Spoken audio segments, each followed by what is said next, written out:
২৪ জুলাই গণ অভ্যুত্থানে নিহত ৮ শহীদের পরিচয় শনাক্ত করে পরিবারের কাছে তাদের কবর বুঝিয়ে দিয়েছে সিআইডি।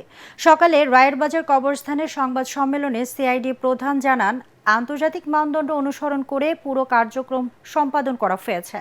দেশের জন্য জুলাই শহীদদের আত্মত্যাগ কখনো বৃথা যাবে না বলে মন্তব্য করেছেন মুক্তিযুদ্ধ বিষয়ক উপদেষ্টা ফারুকী আজম। বাকি শহীদদের পরিচয় শনাক্তের প্রচেষ্টা অব্যাহত থাকবে বলে জানিয়েছেন স্থানীয় সরকার উপদেষ্টা আদিলুর রহমান খান। জিএম তসলিমের রিপোর্ট। জুলাই গণ অভ্যুত্থানে শহীদ হওয়ার প্রায় ১.৫ বছর বিভিন্ন স্থানে খোঁজাখুঁজির পর অবশেষে সন্তানের কবরের সন্ধান পেয়ে এভাবেই আহাজারি করেন মা। এই সময় সন্ধান পাওয়া অন্য পরিবারের সদস্যরাও স্বজনদের কবরের পাশে দাঁড়িয়ে কান্নায় ভেঙে পড়েন।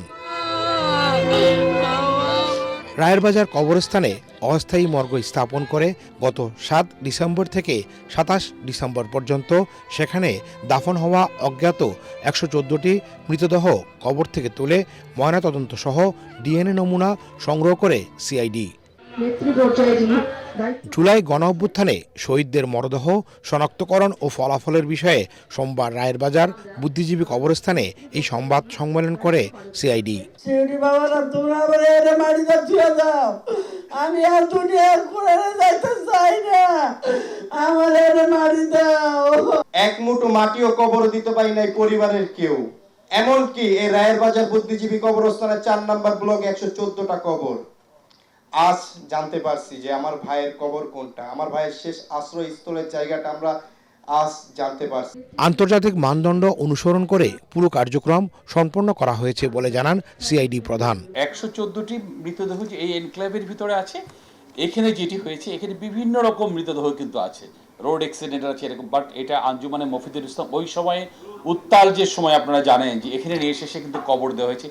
কোন কবরে কে সাহিত্য ছিল এটা কিন্তু নির্দিষ্ট ছিল না, বাট আমরা সকলের ডিএনএ স্যাম্পলগুলোকে প্রিজার্ভ করেছি ১১৪ জনেরই। আর আমরা আবেদন পেয়েছি ৯ জনের, তার ভিতর থেকে আমরা কিন্তু ৮ জনকে চিহ্নিত করে পেরেছি। আর একজনের প্রসেস যেটা শুনেছি তাদের আত্মীয় স্বজন দেশের বাইরে আছে, তাদের স্যাম্পল আনার চেষ্টা করেছে এটা করার। জুলাই যোদ্ধাদের আত্মত্যাগ ও বীরত্ব জাতি শ্রদ্ধার সাথে স্মরণ করবে বলে জানান উপস্থিত উপদেষ্টারা। জুলাই অভ্যুত্থানে নিহত সমস্ত শহীদদের আত্মত্যাগ আমাদের জাতীয় ইতিহাসের অবিচ্ছেদ্য অংশ। তাদের এই আত্মত্যাগ জাতির ইতিহাসে চিরস্মরণীয় এবং অম্লান হয়ে থাকে। শহীদের পরিচয় উদ্ঘাটন বাকি রয়েছে। আমরা অঙ্গীকার করছি যে এই প্রক্রিয়া অব্যাহত থাকবে এবং সকল শহীদকে তাদের আপনজনের কাছে ফিরিয়ে দেওয়ার জন্য আমরা বদ্ধপরিকর। পরে শহীদদের স্মরণে স্মৃতিস্মারক উদ্বোধন এবং দোয়া মোনাজাতে অংশ নেয় শহীদদের স্বজনরা।